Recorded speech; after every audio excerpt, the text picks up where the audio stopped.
मैं कीर्ति परोहा कक्षा 12वीं की जनरल इंग्लिश की क्लास में आपका बहुत स्वागत करती हूँ।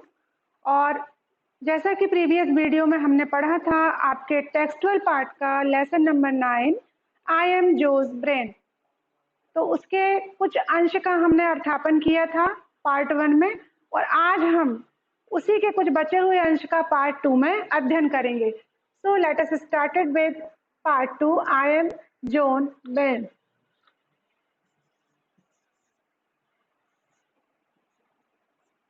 Part second. आप अपनी टेक्स्ट बुक निकाल लें बच्चों और रीडिंग करते हैं और साथ ही साथ उसका अर्थापन भी करते हैं। तो चलिए शुरू करते हैं। In many respects I am like a vast unexplored continent with little more known than the rough outlines of the shore. But the researchers who are attempting to map me have come up with some fascinating information. For example, although all pain is felt in me, I myself have no pain sensation even when I am cut. Thus, brain surgery is performed with the patient wide awake, allowing the brain explorers to stimulate a specific area of me electrically and observe the response. If Joe ever undergoes such surgery, he will be amazed at what can happen. अब यहाँ पर हमने पढ़ा था कि उन्होंने बोला कि जो का ब्रेन हूँ, मस्तिष्क हूँ और मैं बहुत सारे काम करता हूँ। तो इसी तारतम्य में वो अपने आरे को बताते हुए बोलता है कि इन मैनी रिस्पेक्ट, बहुत सारे कामों के साथ साथ I am like a vast, मैं बहुत विशाल हूँ और बहुत कैसा हूँ, मतलब मेरे बारे में जानना किसी एक अननोन कॉन्टिनेंट, मतलब ऐसा जिसको खोजा नहीं जा सका, ऐसे महाद्वीप कितना बड़ा होता है, तो इतनी ज्यादा मेरे बारे में जानकारी है जो अभी तक लोगों को मालूम नहीं है। With little more known that the rough outlines of the shore, और कुछ ही चीजें ऐसी मालूम है जैसे कि किसी किनारे के बारे में हमें कुछ रफली कोई चीज मालूम होती है। But the researchers who are attempting to map me have come up with some fascinating information. Fascinating का मतलब होता है रोचक, मनोहर, information सूचना, researches means शोधकर्ता। लेकिन शोधकर्ता लोग मेरे बारे में जब मुझको मैप करते हैं, मुझको जानते हैं, मेरे बारे में जानकारियां पता लगाते हैं, तो उनको बहुत सारी फैसिनेटिंग इंफॉर्मेशन मीन्स रोचक जानकारियां मेरे बारे में प्राप्त होती रहती हैं। फॉर एग्जाम्पल, उदाहरण के लिए, although all pain is felt in me, यद्यपि सारे दर्दों का एहसास मेरे में होता है, मैं ही सारे दर्दों का केंद्र हूँ, जितने पेन्स होते हैं बॉडी में वो मुझ में महसूस होते हैं। आई my self have no pain sensation, लेकिन मेरे को खुद को जो दर्द हो रहा है उसके कोई सेंसेशन नहीं होता। Even when I am cut, यदि मैं कट भी जाऊं तो भी।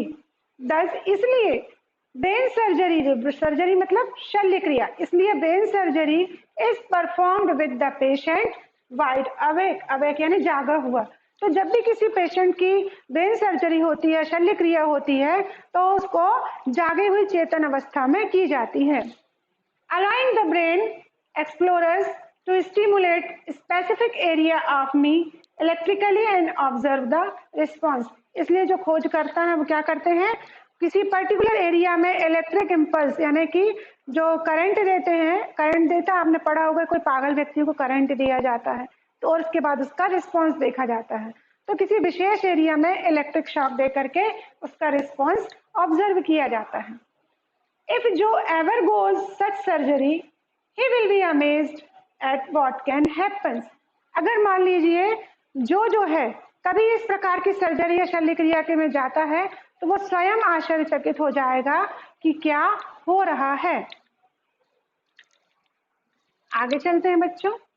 A tickle of electricity in one place and he might see a long forgotten third grade teacher।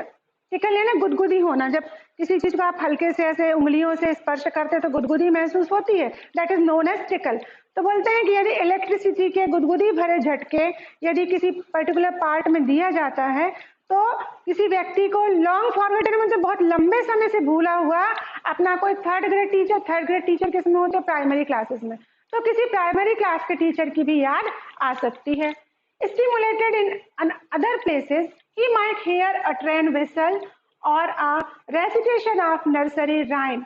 अब बोलता है कि यदि मान लो किसी और भी जगह पर, किसी अन्य स्थान पर भी यहाँ पर झटके दिए जाएं, तो हो सकता है कि उसको ट्रेन की सीटी सुनाई देने की भी आवाज आने लगे, उसको याद आ जाए।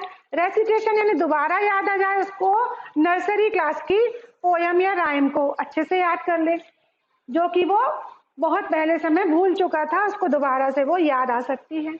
I am like an old attic containing moments of a lifetime. Joe might not be aware of that it is in the attic, but it is there.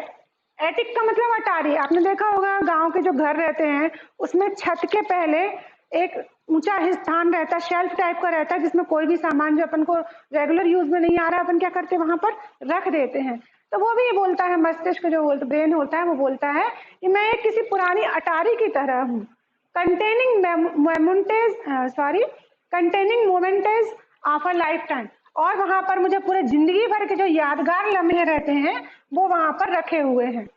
जो might not be aware of what is it in the attic but it is there. हो सकता है कि जिसका मैं brain हूँ, जो का जो मस्तिष्क है, उसको जो को खुद नहीं मालूम हो कि मेरे इस अटारी में क्या क्या रखा हो, या इसके जीवन के कौन कौन से लम्हे हैं जो मैंने संभाल कर रखे हुए हैं।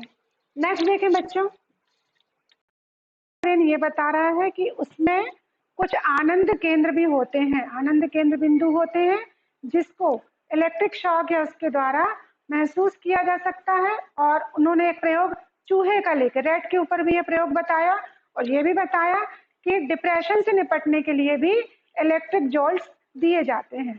तो बच्चों यहाँ तक हम आज पढ़ रहे हैं, इसके बाद नेक्स्ट को आगे कंटिन्यू करेंगे।